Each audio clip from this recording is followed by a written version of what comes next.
Hey everybody, this video addresses a lot of comments I get from people when I'm out playing.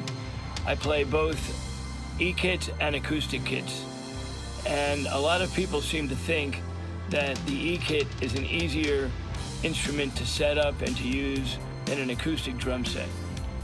I'm here to tell you that that's far from the truth, that there's really no comparison between the two. As much as I like playing both types of drums under the right circumstances, an electronic kit, especially if you're using a small room and providing your own sound for the most part, is simply a ton more work than an acoustic drum set. It's not even close. This video sort of shows all the pieces that go into an electronic set. It takes me probably an hour to an hour and a half to set this thing up, or I can have an acoustic set up within 20 minutes of arriving at the place, if it's an easy load-in.